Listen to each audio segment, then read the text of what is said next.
Good morning, students. Today we'll discuss chapter number 1 of book Beehive. As you already know, you have two books, Beehives and Moment.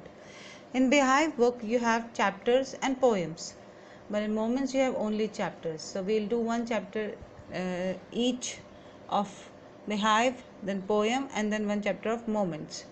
So today we'll discuss about the first chapter, the fun they had. एक futuristic story है.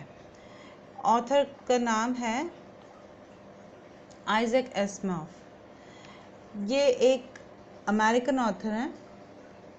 ही was a professor of biochemistry at Boston University और ये science पर और fiction पर किताबें ज़्यादा लिखते थे. साइंटिफिक इमेजिनेशन के पिक्चर्स बुक्स लिखते थे. इन्होंने करीबन 500 बुक्स लिखी हैं. अगर आप लोगों को याद हो तो आई रोबोट करके विल स्मिथ की एक पिक्चर थी. उसमें भी फ्यूचरिस्टिक रोबोट ऐसे होंगे और सब काम रोबोट करेंगे. अगर किसी ने वो पिक्चर देखी है तो उसके ऑथर हैं आइजैक एसिमोव. उन्होंने ही ये स्टोरी लिखी है. इन्होंने इमेजिन करा है आज से कई 100 साल आगे के कैसे होंगे स्कूल्स. तब बच्चे फिजिकली स्कूल ना जाके अपने ही घरों में कंप्यूटर से, रोबोट से और मैकेनिकल टीचर से पढ़ेंगे. इस बारे में है ये स्टोरी. आइए देखते हैं. दो भाई बहन हैं, मार्जी और Tommy. Margie even wrote about it that night in her diary.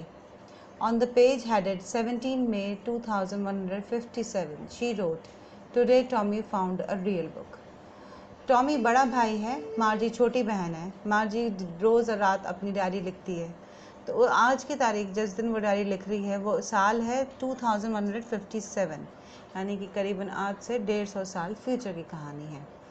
और वो लिखती है कि टॉमी को आज एक असली किताब मिली. इन्होंने फिजिकल बुक पढ़ना और लिखना छोड़ ही दिया है. ये सब कुछ कंप्यूटराइज कर रहे हैं. ऐसा ऑथर इमेजिन कर रहा है फ्यूचर में होगा.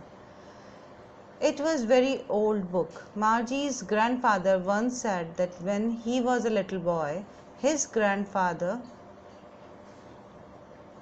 told him that there was a time when all stories were printed on paper. एक किताब जो उसको मिली ये बहुत पुरानी थी. इनको याद है कि इनके दादाजी जब बच्चे थे तब उनके दादाजी ने कहा था कि उस समय दादाजी के बचपन के समय असली किताबें होती थी जो कि कागज़ पे प्रिंट होती थी, जबकि फ्यूचर में अब ऐसा नहीं होता. They turn the pages which were yellow and crinkly. जब वो किताब चूँकि 150 साल पुरानी थी तो वो बहुत जर्जर हालत में थी. वो पीले पड़ गए थे कागज़, और क्रिंकली मतलब रिंकल पड़ गए थे, क्रैक्स आ गए थे पेपर पे. And it was awfully funny to read words that stood still instead of moving the way they were supposed to on a screen. अब इन बच्चों को क्या आदत थी कंप्यूटर स्क्रीन से ही पढ़ने की और देखने की. इन्होंने कभी फिजिकल बुक देखी ही नहीं थी. तो जब इन्होंने फिजिकल बुक से पढ़ना शुरू किया तो इनको बड़ा फ़नी लगा. क्यों फ़नी लगा? क्योंकि जो अक्षर थे किताब के वो हिल नहीं रहे थे. स्क्रीन पे अगर अपन देखते हैं तो थोड़ा सा वाइब्रेट करते हैं, फ्लक्चुएट करते हैं, पर फिजिकल बुक के अल्फ़ाबेट्स वहीं के वहीं रखे थे. And then when they turned back to the page before, it had same words on it that it had when they read it the first time. और जब उन्होंने पेज पलटा तो उन्होंने देखा कि किताब में कुछ भी चेंजेस नहीं हुआ था. ऑनलाइन बुक में जब वो टर्न करते थे पेज, पीछे के चैप्टर्स या आगे के चैप्टर में जाते थे तो वो फ्लचर कर जाते थे, मतलब कभी कंटेंट आगे पीछे हो जाता था. लेकिन फिजिकल बुक में जो वर्ड जहाँ पे टाइप्ड था वो वहीं पे रहा. तो ये इन लोगों के लिए अजीब था. किसके लिए? टॉमी और मार्जी के लिए. सेकेंड पॉइंट देखिए. Gee said Tommy, what a waste. When you are through with the book you just throw it away. Tommy ने कहा, जी एक एक्सप्रेशन है जिससे अपन बोलते हैं ओह वी अवाओ. टॉमी ने कहा कि कैसा वेस्ट है ये, तो एक बार किताब पढ़ लो और फिर फेंक दो. I guess our television screen must have had a million books on it and it's good for plenty more. I wouldn't throw it away. Tommy ने कहा कि हमारा स्क्रीन कितनी अच्छी है, इसमें एक साथ कई मिलियन बुक्स आ सकती हैं और मैं तो कभी नहीं फेंकूँ अपने स्क्रीन को, अपने कंप्यूटर को. क्यों? क्योंकि उसमें एक किताब पढ़ लो तो दूसरी किताब पढ़ सकते हैं, फेंकने की ज़रूरत नहीं है. और जो फिजिकल बुक है उसको एक बार पढ़ लिया अब वो वेस्ट हो गया. ऐसा टॉमी का सोचना था. Same with mine, said Margie. She was 11 and had not seen as many telebooks as Tommy had. He was 13. Tommy जो बड़ा भाई था उसकी उम्र थी 13 साल और मार्जी जो छोटी बहन थी उसकी उम्र थी 11 साल। मार्जी बोली कि हाँ, हालांकि उसने टॉमी जितनी बुक्स टेली बुक्स नहीं पढ़ी थी, पर उसने भी कहा कि मेरे कंप्यूटर पे बहुत सी किताबें मैं भी नहीं फेंकूंगी। She said, where did you find it? उस मार्जी ने पूछा टॉमी से कि किताब मिली कहाँ? In my house, he pointed without looking because he was busy reading. In the attic. किताब पढ़ते पढ़ते ही उसने जवाब दिया, सर भी नहीं उठाया। उसने कहा कि घर पे ही मिली, एटिक में मिली। अब ये कहानी अमेरिका की है और अमेरिकन में जब बर्फ़ बहुत पड़ती है तो उनके जो रूफ़ होती है, घर की लकड़ियों के घर होते हैं ज़्यादातर, और जो उनकी रूफ़ होती है वो स्लांटिंग रूफ़ होती है, फ्लैट सरफेस नहीं होती। स्लांटिंग इसलिए कि जब बर्फ़ हो गिरे तो उन पर ठहरे नहीं और सरक जाए। तो उस ट्राइंगल जो बनता है टॉप में, ज़्यादातर उसको एज अ स्टोरेज रखते हैं, उसको बोलते हैं एटिक। जो ट्रायंगुलर कमरा छत पर बचा स्लांटिंग स्लोप की वजह से, उसको एज अ स्टोरेज यूज़ करते हैं और उसको एटिक बोलते हैं। तो वहाँ पर उसने देखा था कि यहाँ पे दादाजी की किताब मिली। What is it about? School. Margie ने पूछा कि किताब है किस बारे में? तो उसके भाई ने बताया कि ये स्कूल के बारे में है। Margie was scornful. School? What is there to write about school? I hate school. Margie को बड़ा अजीब लगा, गुस्सा आया, क्योंकि उसे स्कूल पसंद नहीं था। उसने कहा, स्कूल? स्कूल के बारे में क्या लिखना? मुझे तो स्कूल बिल्कुल पसंद नहीं है। मार्जी always hated school, but now she hated it even ever, more than ever. The mechanical teacher had been giving her test after test in geography, and she had been doing worse and worse until her mother had shaken her head sorrowfully and sent for the county inspector. मार्जी को school कभी भी पसंद नहीं था, लेकिन आजकल तो उसे बिल्कुल भी पसंद नहीं था। नफरत सी हो गई थी उसको स्कूल से। क्यों? क्योंकि जो उसका मैकेनिकल टीचर था, मैकेनिकल टीचर कौन था? मार्जी का एक कंप्यूटर जो उसको सारे सब्जेक्ट्स पढ़ाता था। वो उसका लगातार ज्योग्राफी सब्जेक्ट पे टेस्ट दिए जा रहा था और उसकी परफॉर्मेंस बुरी होती चली जा रही थी। कम से कम नंबर आते जा रहे थे हर टेस्ट में। और जब उसकी रिपोर्ट उसकी माँ ने देखी तो वो परेशान हुई, दुखी हुई कि क्यों इसके नंबर ज्योग्राफी टेस्ट में कम आ रहे हैं। यहाँ पे उसने उस कंप्यूटर को ठीक करने वाले इंस्पेक्टर को बुलाया। काउंटी शब्द का मतलब है, अमेरिका में डिस्ट्रिक्ट को काउंटी बोलते हैं। तो उनके शहर का जो इंस्पेक्टर होगा, जो ऑफिसर होगा, जो मैकेनिकल टीचर्स या कंप्यूटर्स जो पढ़ते हैं बच्चे, उनको चेक करता था, तो उसको बुलाया उसकी माँ ने। फोर्थ पॉइंट देखिए, he was a round little man with a red face and a whole box of tools with dials and wires. वो एक छोटा सा गोल मटोल आदमी था जिसका चेहरा शायद लाल हो गया था और उसके पास एक बॉक्स था जिसमें बहुत सारे टूल्स थे, जिस डायल्स थे, तार थे। क्यों थे? क्योंकि वो रिपेयर करने को लिए आया था। He smiled at Margie and gave her an Apple.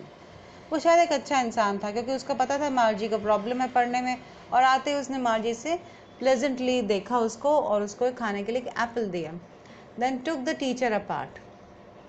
ये उनका फिजिकल टीचर नहीं था, मैकेनिकल टीचर था, मतलब एक कंप्यूटर था, और उसने कंप्यूटर को पूरी तरह खोल दिया।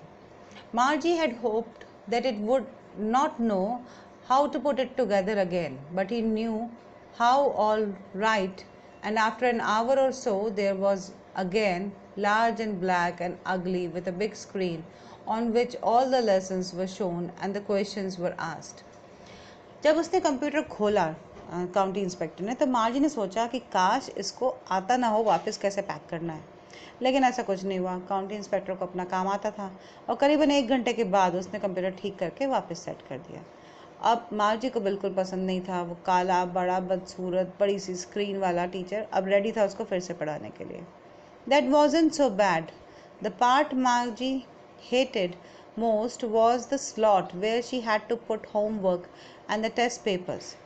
ये इतना भी बुरा नहीं था, लेकिन मार्जी को बिल्कुल पसंद नहीं था क्योंकि इनके कंप्यूटर में एक स्पेशल फीचर था। यहाँ पर एक स्लॉट था जहाँ पे फिजिकली होमवर्क जो कंप्यूटर दे रहा है उनको वो सबमिट करके देना होता था, या जो टेस्ट पेपर वो देता था उसे सॉल्व करके उसमें डालना होता था।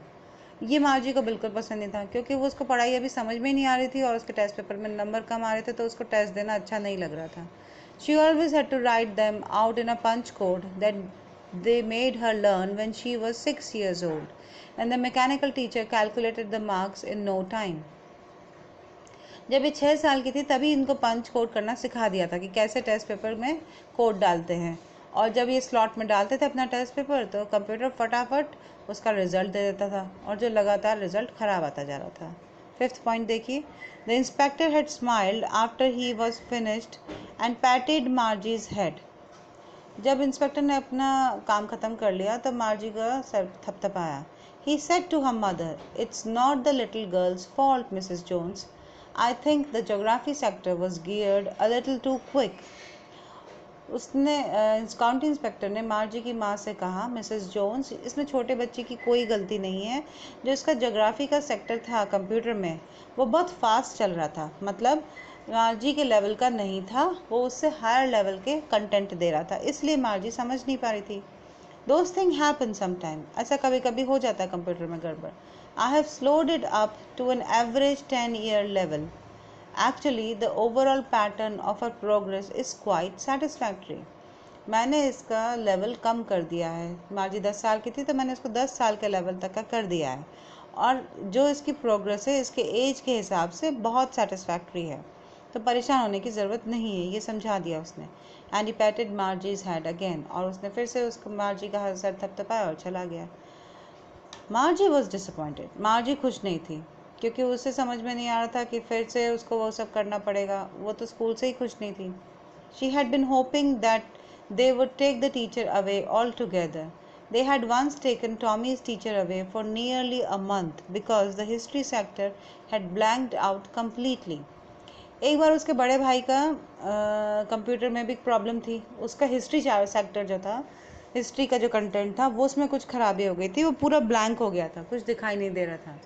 तो उसके कंप्यूटर को जब ठीक करने लगे तो उसमें 1 महीना लग गया था, 1 महीने के लिए रिपेयर के लिए गया था।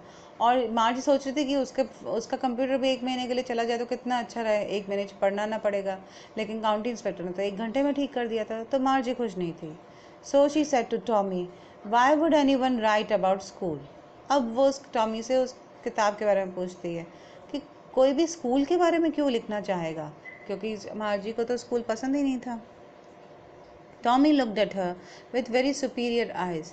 टॉमी अपने आप को बहुत बड़ा मानता था और था वो बड़ा मार्जी से, और सोचता था वो ज़्यादा इंटेलिजेंट है, तो उसने उसको ऐसे देखा जैसे कि किसी छोटे बच्चे को नहीं देखते, क्योंकि वो ज़्यादा समझदार मानता था अपने आप को। Because it is not our kind of school, stupid. This is the old kind of school that they had hundreds and hundreds of years ago. उसने कहा कि ये हमारा तरह का स्कूल नहीं है, ये कई 100 साल पहले का स्कूल है, ये फ़र्क स्कूल है जिसके बारे में लिखा हुआ है। He added loftily, pronouncing the word carefully, centuries ago. और किस पे जोर दे के बोला वो? Centuries ago, मतलब कई 100 साल पहले की कहानी है। Margie was hurt. Well, I don't know what kind of school they had all that time ago. मार्जी को बुरा लगा, उसने कहा मुझे क्या पता कि इतने साल पहले कैसा स्कूल होता था। She read the book over his shoulder for a while and then said, anyway, they had a teacher. अब वो किताब पढ़ रहा था तो उसके कंधे के ऊपर से झांक झांक के देख रही थी कि वो क्या है उस किताब में। तो टॉमी बोला कि उनके एक टीचर होता था। They had a teacher. It was a man. But it wasn't a regular teacher, it was a man. अब इनके लिए रेगुलर क्या था? कंप्यूटर। हर बच्चे का अलग एक कंप्यूटर था और वो ही एक कंप्यूटर सारे सब्जेक्ट्स पढ़ाता था, तो इनके लिए वो नॉर्मल था। तो एक कोई फिजिकल पर्सन होगा जो सारे बच्चों को पढ़ाएगा, तो ये इनके लिए अजीब बात थी। A man, how could a man be a teacher? एक इंसान टीचर कैसे हो सकता है? मार्जी ने पूछा। Well, he just told the boys and girls things and gave them homework and asked them questions. तो इसने बोला कि लड़के लड़कियों को एक टीचर पढ़ाता था, उनको होमवर्क देता था और क्वेश्चंस पूछता था। 7th पॉइंट देखिए, a man isn't smart enough, sure he is, my father knows as much as my teacher. Margie बोली कि एक आदमी में इतनी अकल नहीं हो सकती जितनी कि कंप्यूटर में होती है, स्मार्ट नहीं हो सकता एक आदमी। तो टॉमी बोला कि नहीं हो सकता है, मेरे फादर को उतना पता है जितना मेरे कंप्यूटर को पता है। He knows almost as much, I betcha. I betcha एक वो स्लैंग है, मतलब मैं शर्त लगा सकता हूँ कि वो कंप्यूटर जितना जानता होगा। Margie was not prepare to dispute that. अब मार्जी बहस के मूड में नहीं थी। She said, I would not want a strange man in my house to teach me. बोली मैं नहीं चाहती कि कोई अजनबी मेरे घर आए मुझे पढ़ाए। Tommy screamed with laughter. Tommy जोर से हंसने लगा. You don't know much, Margie. The teachers didn't live in the house. They had a special building and all the kids went there. मार्जी को हंसते हुए बताया टॉमी ने कि टीचर घर आके नहीं पढ़ाता था, टीचर उनके साथ नहीं रहता था, बल्कि एक स्पेशल बिल्डिंग होती थी जिसे स्कूल कहा जाता था और सारे बच्चे उस बिल्डिंग में जाकर पढ़ते थे. And all the kids learn the same thing. मार्जी ने बोला कि क्या सारे बच्चे एक ही चीज़ पढ़ते थे? Sure, if they were the same age. Tommy ने कहा कि एक एज ग्रुप के बच्चों को एक ही चीज़ पढ़ाई जाती थी. 8th पॉइंट देखिए. But my mother says a teacher has to be adjusted to fit the mind of each boy and girl it teaches and that each kid has to be taught differently. पर मार्जी बोली mummy तो कहती है कि teacher को बच्चे के mindset के साथ एडजस्ट करना चाहिए क्योंकि हर बच्चे को अलग लेवल होता है समझने का और सीखने का. Just the same they did not do it that way then. Tommy बोला नहीं, उस तरह से नहीं होता था पहले के टाइम में. If you don't like it you don't have to read the book. और अगर तुम्हें बुक पसंद नहीं आई तो मत पढ़ो, मुझे पढ़ने दो. I didn't say I didn't like it, मार्जी said quickly. मार्जी ने कहा कि नहीं, मैंने कब कहा कि मुझे पसंद नहीं है. She wanted to read about those funny schools. उसको जानना था कि वो अजीब से स्कूल होते कैसे थे. दे weren't even half finished when Margie's mother called Margie school. किताब अभी पूरी हुई भी नहीं थी कि अचानक मार्जी ने कहा, मार्जी चलो स्कूल का टाइम हो गया. मार्जी looked up. Not yet, मामा. मार्जी नहीं जाना चाहती थी स्कूल. उसने कहा कि नहीं, अभी नहीं. Now, said Mrs. Jones, and it's probably time for Tommy too. माँ ने जोर दे के बोला नहीं, अभी, और टॉमी तुम्हारे भी स्कूल का टाइम होने वाला है. Margie said to Tommy, can I read the book some more with you after school? मार्जी ने कहा कि क्या मैं स्कूल के बाद तुम्हारे साथ किताब और पढ़ लूँ? Maybe, he said non-violently. Non-violently मतलब उसको ज़्यादा इंटरेस्ट नहीं था. उसने कहा ठीक है, देखेंगे शायद. He walked away whistling, the dusty old book tucked beneath his arm. किताब को अपने हाथ में दबाए हुए सीटी बजाते हुए वो अपने रूम में चला गया जहाँ पे उसका कंप्यूटर था और उसका क्लास थी. Margie went into the schoolroom. It was right next to her bedroom, and the mechanical teacher was on and waiting for her. मार्जी अपने स्कूल गई. स्कूल कहाँ था? उसी के घर में था. उसी का अपना कंप्यूटर. टॉमी का अलग कंप्यूटर, मार्जी का अलग कंप्यूटर. उसके बेडरूम के पास वाला जो कमरा था वहीं पे उसके पढ़ाई का कमरा बना रखा था. वहाँ पे मैकेनिकल टीचर रेडी था उसके लिए. It was always on the same time every day except Saturday and Sunday. इन दोनों के स्कूल टाइमिंग फिक्स कर रखे थे इनकी मदर ने. एक ही समय पर हर रोज़ होती थी एक क्लास एक्सेप्ट सैटरडे और संडे. सैटरडे संडे छुट्टी होती थी. It's just the imagination that this was the mechanical teacher. Probably this is the pet robot she had. Because her mother said little girls learned better if they learned at regular hours. क्योंकि इसकी माँ का मानना था कि अगर fix time पर fixed घंटे अगर रोज़ पढ़ाई करते हैं तो ज़्यादा अच्छे से कंटेंट समझ में आता है. The screen was lit up and it said, Today's arithmetic lesson is on the addition of proper fraction. Screen on हुई और उस पर लिखा हुआ आया था, आज मैथ्स की क्लास थी, उसमें लिखा हुआ था प्रॉपर फ्रैक्शन के एडिशंस को. Please insert yesterday's homework in the proper slot. और कंप्यूटर ने बोला कि स्लॉट मशीन में अपना होमवर्क स्लॉट ऐड करिए. 10th point. मार्जी did so with a Sai. दुखी होते हुए मार्जी ने अपना होमवर्क सबमिट करा. उसको लगा था मेरे नंबर फिर कम आएंगे. She was thinking about the old schools they had when her grandfather's grandfather was a little boy. वो सोचने लगी उसके दादाजी के भी दादाजी के जब छोटे थे तब उनके किस तरह के स्कूल से उसके बारे में सोचने लगी. All the kids from the whole neighborhood would come, laughing and shouting in the schoolyard, sitting together in a schoolroom. वो सोचती थी पूरे कॉलोनी के बच्चे जाते होंगे, हंसते होंगे, खेलते होंगे, मज़े करते होंगे, साथ बैठते होंगे, साथ ही पढ़ते होंगे. Going home together at the end of the day. और स्कूल ख़त्म होने के बाद सब साथ अपने अपने घर जाते होंगे. They learned the same thing so they could help one another with homework and talk about it. सबको एक साथ एक ही चीज़ पढ़ाते होंगे ताकि अगर किसी को कुछ प्रॉब्लम हो तो आपस में पूछ सकते हो, होमवर्क में एक दूसरे की हेल्प कर सकते हो. And the teachers were people. और वो इस बात से सबसे ज़्यादा हैरान थी कि उनको पढ़ाने वाले ह्यूमंस थे. The mechanical teacher was flashing on the screen. When we add fraction 1/2 and उसकी क्लास चल रही थी और स्क्रीन पे लिखा हुआ आ रहा था फ्रैक्शन है 1/2 को प्लस करना था. मार्जी was thinking about how the kids must have loved it in the old days. मार्जी सोच रही थी कि उन बच्चों को कितना अच्छा लगता होगा उस टाइम पे. She was thinking about the fun they had, और वो सोच रही थी कि उनको कितना मज़ा आता होगा, कितने मज़े करते होंगे। आज आप लोगों को पढ़ना पड़ता था स्कूल में तो आप लोगों को लगता था स्कूल कितना बोरिंग है, अब आप लोगों को पढ़ना पड़ता है घर पे तो आप लोगों को अब बोरियत हो गई कि अब घर कितना बोरिंग है, स्कूल कितना अच्छा है।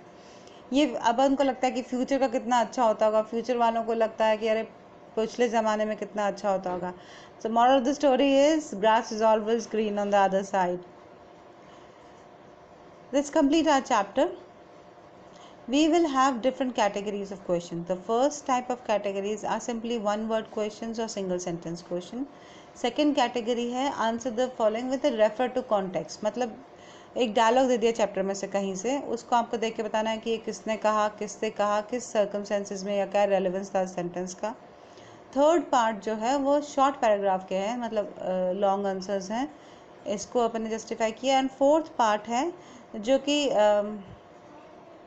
लॉन्ग वेरी लॉन्ग आंसर्स हैं जो आप लोगों को इमेजिन करके स्टोरी से रिलेट करते हुए लिखने हैं। We will discuss first, second and third questions. Beehive chapter 1 fun they had Isaac Asimov, ये आपकी कॉपी में होना चाहिए, आपके पिंक रजिस्टर्स होने चाहिए। 2 रजिस्टर्स बनाएंगे आप, एक बिहाइव का, एक मोमेंट्स का। बिहाइव के चैप्टर्स और पोएम के चैप्टर्स एक रजिस्टर में होंगे और मोमेंट्स के चैप्टर दूसरे रजिस्टर में होंगे। First of all, we'll write word meanings and make sentences. I had given you difficult words and their meanings. Her word के साथ नीचे आप एक लाइन छोड़िए, एक सेंटेंस बनाइए। This is your homework, you have to make sentences using these words. First word है crinkly. Crinkly मतलब सिलवटें आ जाना, विथ मैनी फोल्ड्स और लाइन, चूँकि वो बुक पुरानी थी तो उनमें सिलवटें आ गई थी। दूसरा था स्क्रॉनफुल, डिसरिस्पेक्टफुल। जब स्कूल की बात कर रहे थे तो मार्जी बहुत परेशान हो गई थी, गुस्से में थी और उसको अच्छा नहीं लग रहा था क्योंकि उसे खुद को स्कूल पसंद नहीं था। सॉरोफुली मतलब दुखी होके, in a very sad way. Geared, अब गियर्ड के 2 मीनिंग होते हैं, एक तो गियर चेंज करना जैसे गाड़ी और स्कूटर्स में होता है, और दूसरा होता है उसके यहाँ पे जो स्टोरी में गियर्ड शब्द यूज़ हुआ है वो ये हुआ था कि मैकेनिकल टीचर ने कंप्यूटर को उसके लेवल का कर दिया था, चेंज किया था। सो यहाँ पे गियर्ड का मतलब है adjusted to a particular level. Loftily, loftily है in a superior way, arrogantly. जब उसके भाई से वो क्वेश्चन पूछती है तो वो बड़ा इतरा के बोलता है कि भाई मुझे तो सब पता है और तुम्हें कुछ नहीं पता। नॉन कैलेंटली इनडिफरेंट, जब वो कहती है कि मैं आपके साथ दोबारा ये बुक पढ़ूंगी तो वो कहता है कि ठीक है देखेंगे, सोचेंगे। डिस्प्यूट, डिस्प्यूट में ना डिसएग्री विथ, उनसे एग्री नहीं कर रहा। साय, साय जैसे आहा बोलते हैं कुछ दुख में या डिसअपॉइंट में जब गहरी सांस लेते हैं उसको बोलते हैं Sai.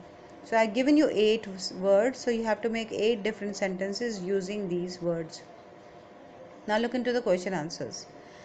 First category, how old are Margie and Tommy? Margie is 11 and Tommy is 13 years old. What did Margie write in her diary? Margie wrote in her diary that today Tommy found a real book. आज Tommy को एक असली किताब मिली थी। Had Margie ever seen a book before? No, Margie had never seen a book before. क्योंकि मार्जी के दादाजी भी जब बच्चे थे तब ये किताबें फिजिकल बुक होती थी। What things about the book did she find strange? उसको किताब में क्या अजीब लगा था? Margie found it strange that the words in the books were not moving like they did on screen. When they turned back, the pages of the book did not change and remained the same. 2 चीज़ें मार्जी को अजीब लगी थी, एक तो जो printed books थे वो फ्लक्चुएट नहीं कर रहे थे, मूव नहीं कर रहे थे, वाइब्रेट नहीं कर रहे थे, और दूसरी जब पेजेस टर्न कर रहे थे आगे या पीछे तब भी कंटेंट चेंज नहीं हो रहा था, जबकि जो टेली बुक थी उसमें कंटेंट चेंज हो जाता था। Fifth question, what do you think a telly book is? Telly book क्या है आपके हिसाब से? We think that the Telebook is a digital book that can be displayed on a computer screen. वो computer से पढ़ते थे तो कंप्यूटर की स्क्रीन पर डिस्प्ले करने वाली एक डिजिटल बुक को शायद वो ऑथर टेलीबुक कह रहा है। Where was Margie's school? Did she have any classmates? मार्जी का स्कूल कहाँ था? उसके घर में ही था, उसके बेडरूम के पास वाले कमरे में, और चूंकि वो अकेली एक पढ़ती थी इसलिए उसे कोई क्लासमेट्स नहीं थे। Margie's virtual school was in her room, is in her home, in a room next to her bedroom. No, she did not have any classmates. In the story, all the children had their personal school. सभी बच्चों के अलग अलग computer था और वही उनका school था। 7th question, What subjects did Margie and Tommy learn? अब मार्जी और टॉमी कौन कौन से सब्जेक्ट्स पढ़ते थे? उनके सारे सब्जेक्ट एक कंप्यूटर पढ़ाता था। और जो चैप्टर में मेंशन है सब्जेक्ट्स वो थे ज्योग्राफी, हिस्ट्री और maths. In the virtual school मार्जी and Tommy learn many subjects like geography, history and arithmetic. इसके अलावा भी सब्जेक्ट्स होंगे पर चैप्टर में हमें 3 सब्जेक्ट्स ही मेंशन है। सेकेंड पार्ट देखिए, refer to context. I would not throw it away. ये वाक्य किससे कहा? Who said these words? Tommy said these words. What does it refer to? यहाँ पर it क्या है? टॉमी ने ये कहा था कि किताब तो वेस्ट है, एक बार पढ़ लो और फिर फेंक दो, लेकिन मेरे पास जो कंप्यूटर स्क्रीन है उसमें तो मिलियंस किताब आ सकती हैं, तो उनको फेंकने की ज़रूरत नहीं है। तो यहाँ it है उसका mechanical teacher. It refers to the television screen of the mechanical teacher which could store a million books. What is it being compared with by the speaker? It को किससे compare कर रहा था speaker? Tommy is comparing the computer screen with the printed book of the ancient times. According to him, one can read books and throw them away, unlike the computer screen. Tommy compare कर रहा था digital books की physical book से। उसने कहा कि physical किताब तो एक बार पढ़ के फेंकी जा सकती है, लेकिन कंप्यूटर को नहीं फेंक सकते क्योंकि इसमें मिलियंस ऑफ बुक है। सेकेंड सेंटेंस देखिए, sure they had a teacher but it wasn't a regular teacher, it was a man. Who does they refer to? अब यहाँ दे शब्द किसके लिए यूज़ किया है? दे शब्द किया है पास्ट के, मतलब आज के टाइम के बच्चों के लिए। They refer to the students of the past from the time of their grandfathers grandfather. उनके दादाजी के भी दादाजी के टाइम के जो बच्चे थे उनके लिए दे रेफर किया गया है। What does regular mean here? उन लोगों के लिए रेगुलर टीचर क्या था? Computer mechanical teacher. Regular refers to the digital mechanical teacher that Tommy and Margie had. What is it contrasted with? The mechanical teacher is compared with the teacher of earlier times. Earlier times कौन से? आज का समय, क्योंकि ये story future की है। Who was an actual human being instead of a computer? Computer की जगह असली इंसान ही पढ़ाता था। थर्ड पोर्शन देखिए, What kind of teachers did Margie and Tommy have? Tommy और मार्जी कैसे टीचर थे? मैकेनिकल टीचर थे। They had individual mechanical teacher which taught them all the subjects based on their age level. उन दोनों के पास अलग अलग कंप्यूटर था, अलग अलग मैकेनिकल टीचर था जो उनके एज लेवल के हिसाब से उनको सारे सब्जेक्ट्स पढ़ाता था। It had a large screen on which all the lessons were shown and questions were asked. एक बड़ी सी स्क्रीन थी जिसमें चैप्टर्स पढ़ाए जाते थे, सारे क्वेश्चंस पूछे जाते थे। इसके अलावा एक स्पेशल फीचर था, उसमें एक स्लॉट मशीन थी जहाँ पर मार्जी और टॉमी को अपना होमवर्क और टेस्ट पेपर सबमिट करने होते थे। It also had a slot where they had to submit their homework and test papers and the mechanical teacher assess them immediately। और मैकेनिकल टीचर इंस्टेड उनका चेकिंग करके दिखा देता था। Why did Margie's mother send for the county inspector? मार्जी की माँ ने county के इंस्पेक्टर को क्यों बुलाया था? मार्जी लगातार अपने ज्योग्राफी टेस्ट में फेल होती चली जा रही थी और उसकी माँ को ये अच्छा नहीं लगा था। उसने कहा चेक करने के लिए बुलाया कि कंप्यूटर में प्रॉब्लम है, कि कहाँ प्रॉब्लम है देखिए, इसकी परफॉर्मेंस लगातार डिटोरिएट हो रही है। Margie's performance was deteriorating continuously in her geography test. Deteriorating मतलब लगातार कम होना। If you don't want to use that, you can write the answer simply as Margie's performance in her geography test were getting worse day by day. दिन ब दिन खराब होता जा रहा था उसका performance. She even started hating her school. उसको अब स्कूल भी अच्छा नहीं लगता था। Her mother got worried and so she called the county inspector to look into the matter and find out what was happening. हो क्या रहा था ये जानने के लिए उसने उस डिस्ट्रिक्ट के कंप्यूटर के इंस्पेक्टर को बुलाया जो उसने खोल के सब चेक करा। Question number third, what did he do? County inspector ने किया क्या? The county inspector was a cheerful kind man. He gave Margie an apple and patted her head. These two lines are extra. If the question has a weightage more than 2 numbers, then you can write something extra in the starting or in the end. The answer starts from here. He took apart the mechanical teacher and checked it. He adjusted the geography sector to the Margie's level and assured her mother that her performance was satisfactory. Computer inspector ने उसको खोला teacher को पूरा और उसको adjust करा geography sector को तो एक 10 ईयर ओल्ड के लेवल तक का, और माँ को उससे सेटिस्फाई बोला कि इसकी प्रोग्रेस ठीक है, इसके एज के हिसाब से गड़बड़ कंप्यूटर में थी। Question number 4. Why was Margie doing badly in geography? What did the county inspector do to help her? Margie was doing badly in geography because the mechanical teacher was teaching her a level higher and contents of the screen were moving too quick for her. एक तो geography sector का level आगे का था, 10 साल के बच्चे के लिए नहीं था, और दूसरा वो स्क्रीन का जब तक स्लाइड्स बहुत जल्दी जल्दी चेंज हो रही थी, जब तक वो पढ़ पाती समझ पाती चेंज हो जाता था। The county inspector helped her by slowing the geography sector of the mechanical teacher to her level and told her mother about her satisfactory progress. County inspector ने एक तो मैकेनिकल टीचर के स्लो करी speed और उसकी माँ को भी एश्योर किया कि इसकी प्रोग्रेस जो है मार्जी की वो अच्छी है उसकी एज के हिसाब से। Question number 5. What had once happened to Tommy's teacher? Tommy का टीचर में भी एक बार प्रॉब्लम हो गई थी, उसके हिस्ट्री सेक्टर ख़राब हो गया था और रिपेयर के लिए 1 महीना लग गया था। Once the history sector of Tommy's mechanical teacher had blanked out, it was taken away for repair and it took 1 month for it. Margie was hoping that the county inspector would also take away her mechanical teacher for a month. मार्जी भी सोच के खुश थी कि उसका computer भी अब ठीक होने के लिए 1 महीना चला जाएगा और 1 महीने उसको पढ़ना ना पड़े। Question number 6. Did Margie have regular days and hours for school? If so, why? Yes, Margie had regular days and hours for school. Her mechanical teacher was switched on at the same time every day except Saturday and Sunday. उसके fix our थे, Saturday Sunday छुट्टी थी, और लेकिन हर रोज़ fix time पे fix दिन उसका पढ़ने का टाइम होता था, क्योंकि उसकी माँ का ये सोचना था कि रेगुलर टाइम पे पढ़ने से ज़्यादा अच्छे से याद रहता है। Her mother believed that learning at regular hours helped her learn better. Question number 7. How does Tommy describe the old kind of school? Tommy ने जब वो पुरानी किताब देखी तो आज के समय के लिए, मतलब जो उनके लिए पास्ट है, उस समय के स्कूल कैसे थे और टॉमी ने क्या एक्सप्लेन करा। Tommy told Margie that centuries ago there used to be different kinds of school. He described the old kind of school as a special building where all the students had to go and study together. Tommy ने बताया कि एक special building होती थी school के नाम से और सब बच्चे उस बिल्डिंग में जाकर पढ़ते थे। They had human teacher instead of a computer who gave same lesson to all the students of same age group. उस स्कूल में सेम एज ग्रुप की कैटेगरी थी और उनको एक इंसान आके सेम सब्जेक्ट्स पढ़ाता था।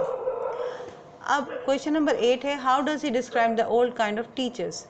This question is similar to question number 7.